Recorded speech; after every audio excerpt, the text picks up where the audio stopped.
Assalamualaikum warahmatullahi wabarakatuh. Ketemu lagi bersama saya.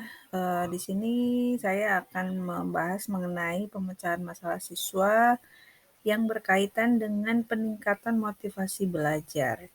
Tapi sebelum kita membahas apa yang akan dibicarakan di pemecahan masalah siswa ini, perkenalkan nama saya Federasi SPD. Saya merupakan salah satu guru pengajar di SMKN 1 Majalengka, yaitu guru produktif di jurusan ATPH. Nah, untuk materi pemecahan masalah yang akan saya angkat itu lebih ke bagaimana untuk bisa meningkatkan semangat belajar. Di sini akar permasalahannya adanya atau kurangnya motivasi belajar siswa selama pembelajaran dalam kelas yang disebabkan oleh beberapa faktor, baik itu dari faktor internal maupun dari faktor eksternal. Sehingga di sini perlu adanya tips dan triks untuk mengantisipasi kurangnya motivasi belajar di kelas dan supaya bisa menambah semangat belajar di kelas. Nah, dari akar permasalahan yang sudah saya sebutkan tadi, mungkin di sini ada beberapa solusi permasalahan. Yang pertama adalah membuat agenda belajar yang jelas. Ini harus dilaksanakan di baik di sekolah maupun di rumah sehingga nanti akan menjadi sebuah kebiasaan yang baik. Adapun langkah pertama yang perlu dilakukan untuk meningkatkan motivasi belajar itu yaitu membuat agenda belajar yang lebih jelas. Nah, agenda belajar ini akan membantu siswa mengatur waktu, kemudian mengatur materi apa yang harus dipelajari sehingga diharapkan siswa akan lebih fokus dan konsentrasi dalam belajar. Dan diharapkan juga itu akan menjadi efektif dan efisien kalau kita sudah membuat agenda belajar. Kemudian yang kedua adalah tentukan gaya belajar kalian seperti apa. Jadi setiap orang itu memiliki gaya belajarnya masing-masing. Bahkan untuk setiap metode pembelajaran itu bermacam-macam juga sehingga dari masing-masing metode pembelajaran tersebut bisa memiliki kelebihan ataupun kekurangannya. Karena setiap orang itu gaya belajarnya mungkin ada yang harus dengan visual, kemudian auditori atau bisa juga kinestetik. Jadi itu tergantung dari individu yang bersangkutan. Yang ketiga adalah istirahat.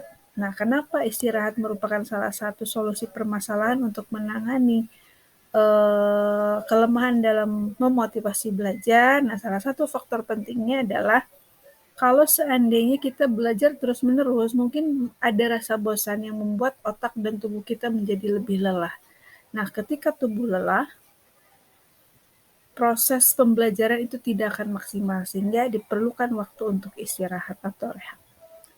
Yang keempat, coba hindari gangguan belajar. Salah satu contoh gangguan belajar itu misalnya kita bisa mengatur waktu untuk bermain gadget, bermain sosial media, kemudian melihat televisi, kemudian melihat gambar-gambar online yang sekiranya itu bisa mengganggu waktu belajar.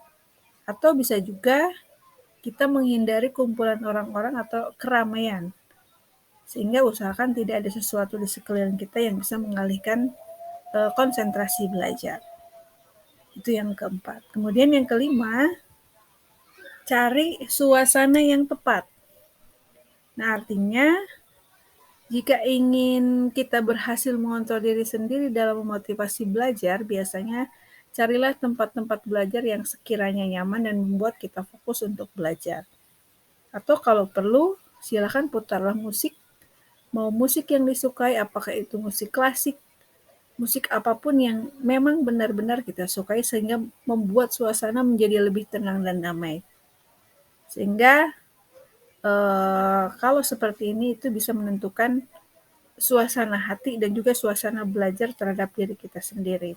Atau bisa juga nanti pada saat kita belajar itu kita menyediakan secangkir teh atau coklat panas yang membuat suasana belajar menjadi lebih sempurna. Yang keenam, belajar bersama teman. Nah, kenapa belajar bersama teman? Nah, biasanya teman itu akan memberikan motivasi tersendiri atau bisa memberikan sesuatu yang menurut kita tidak paham itu bisa di-sharing dengan teman-teman belajar atau istilahnya itu adalah tutorial sebaya. Dan yang ketujuh, ini yang paling utama yaitu adanya niat dan kemauan. Nah, kenapa adanya niat dan kemauan ini masuk ke dalam tips dan trik untuk solusi permasalahan memotivasi belajar?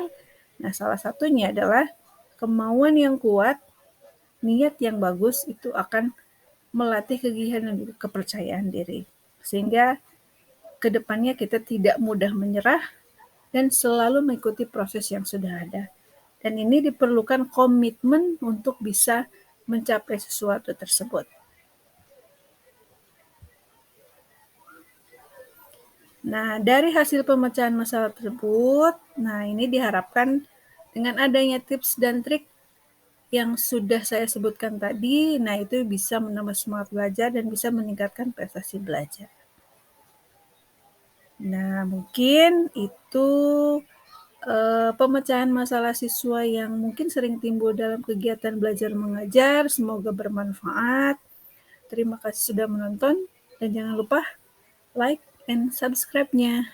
Terima kasih. Assalamualaikum warahmatullahi wabarakatuh.